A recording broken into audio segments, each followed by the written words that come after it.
Luc 6. Le Fils de l'homme est maître du sabbat. Un jour de sabbat, Jésus traverse des champs. Ses disciples arrachent des épis, ils les frottent dans leurs mains et ils mangent les grains. Quelques pharisiens disent, « Pourquoi est-ce que vous faites cela? Le jour du sabbat, c'est interdit. » Jésus leur répond, « Vous n'avez donc pas lu ce que David a fait? Un jour, il avait faim, et ceux qui étaient avec lui avaient faim aussi. Il est entré dans la maison de Dieu, et il a pris les pains qui étaient offerts à Dieu. Il en a mangé et il en a donné à ceux qui l'accompagnaient. Pourtant, seuls les prêtres avaient le droit d'en manger. Jésus dit encore aux pharisiens, « Le Fils de l'homme est maître du sabbat. » Jésus guérit un homme à la main paralysée. Un autre jour de sabbat, Jésus entre dans la maison de prière, et il enseigne. Là, il y a un homme qui a la main droite paralysée. Les maîtres de la loi et les pharisiens regardent Jésus avec attention pour voir s'il va guérir quelqu'un un jour de sabbat. En effet, ils cherchent une raison de l'accuser. Mais Jésus connaît leurs pensées. Il dit à l'homme qui a la main paralysée, « Lève-toi. Viens ici, devant tout le monde. » L'homme se lève et il s'avance. Jésus dit aux maîtres de la loi et aux pharisiens, « Je vous demande une chose, le jour du sabbat, qu'est-ce qu'il est permis de faire? Du bien ou du mal? De sauver la vie de quelqu'un ou de la détruire? » Jésus les regarde tous, ensuite il dit à l'homme, « Tends ta main. » L'homme le fait, et sa main est guérie. Mais les maîtres de la loi et les pharisiens sont très en colère. Ils se demandent entre eux, « Qu'est-ce que nous pouvons faire contre Jésus? » Jésus choisit les 12 apôtres. Un jour, Jésus va dans la montagne pour prier et il passe toute la nuit à prier Dieu. Quand il fait jour, il appelle ses disciples. Parmi eux, il en choisit 12, et il leur donne le nom d'apôtres.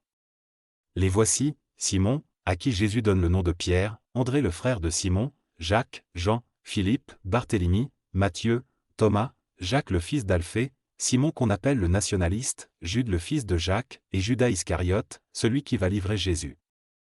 Les gens viennent écouter Jésus et se faire guérir. Jésus descend de la montagne avec les apôtres et il s'arrête dans un endroit plat. Là, il y a un grand nombre de ses disciples. Il y a aussi une grande foule de gens de toute la Judée, de Jérusalem et des environs de Tyr et Sidon, villes de la côte. Les gens sont venus pour écouter Jésus et pour se faire guérir de leur maladie. Jésus guérit aussi ceux que des esprits mauvais font souffrir. Toute la foule cherche à le toucher parce qu'une force sort de lui, et il les guérit tous. Le bonheur et le malheur. Alors Jésus regarde ses disciples, et il dit, « Vous êtes heureux, vous les pauvres, parce que le royaume de Dieu est à vous.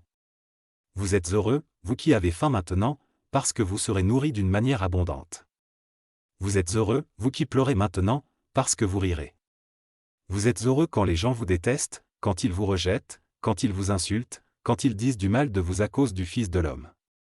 À ce moment-là, réjouissez-vous et dansez de joie. Oui, Dieu vous prépare une grande récompense. En effet, leurs ancêtres ont agi de cette façon avec les prophètes. Mais quel malheur pour vous, les riches, parce que vous avez déjà votre bonheur.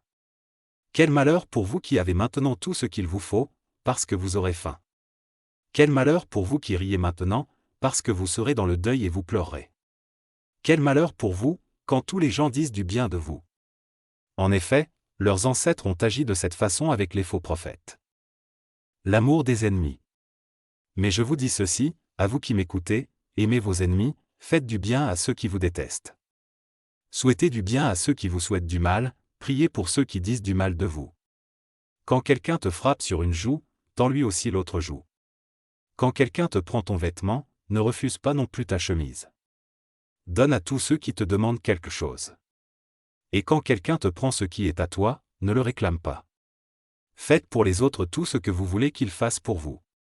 Si vous aimez ceux qui vous aiment, il n'y a pas de quoi vous dire merci. En effet, même les pécheurs aiment ceux qui les aiment. Si vous faites du bien à ceux qui vous font du bien, il n'y a pas de quoi vous dire merci. Même les pécheurs font comme vous. Et si vous prêtez de l'argent à ceux qui vont sûrement vous le rendre, il n'y a pas de quoi vous dire merci. Même les pécheurs prêtent de l'argent aux pécheurs, pour qu'on leur rende la même somme. Au contraire, aimez vos ennemis, faites du bien et prêtez de l'argent sans espérer recevoir quelque chose en retour. Alors vous aurez une grande récompense, et vous serez les fils du Très-Haut. Il est bon, lui, pour ceux qui ne lui disent pas merci et pour les méchants. Ne pas juger les autres. Soyez pleins de bonté, comme votre Père est plein de bonté. Ne jugez pas les autres, et Dieu ne vous jugera pas. Ne condamnez pas les autres, et Dieu ne vous condamnera pas. Pardonnez-leur, et Dieu vous pardonnera. Donnez, et Dieu vous donnera. On versera beaucoup de grains dans la grande poche de votre vêtement. Les grains seront bien secoués, serrés, ils déborderont. En effet, Dieu vous donnera comme vous donnez aux autres. Jésus utilise aussi pour eux cette comparaison: est-ce qu'un aveugle peut conduire un autre aveugle? Non.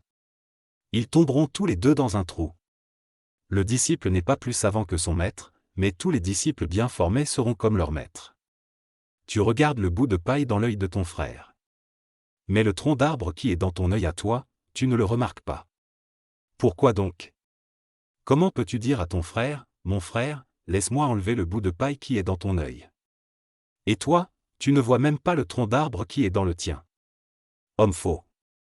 Enlève d'abord le tronc d'arbre qui est dans ton œil.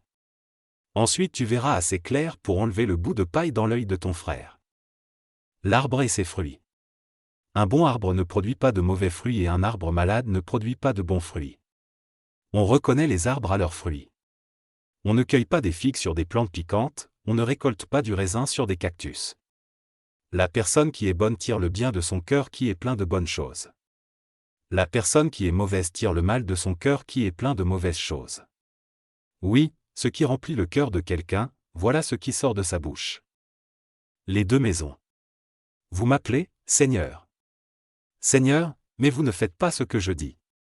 Pourquoi donc? Celui qui vient à moi, qui écoute mes paroles et m'obéit, je vais vous montrer à qui il ressemble à quelqu'un qui construit une maison. Il a creusé la terre, il a creusé profondément, et il a posé les fondations sur de la pierre. Au moment de l'inondation, les eaux de la rivière se jettent sur cette maison, mais elles ne peuvent pas la faire bouger. En effet, la maison est bien construite. Mais celui qui écoute mes paroles et ne fait pas ce que je dis, voici à qui il ressemble à quelqu'un qui a construit une maison sur le sol, sans faire de fondation. Quand les eaux de la rivière se jettent sur elle, la maison tombe tout de suite, elle est complètement détruite.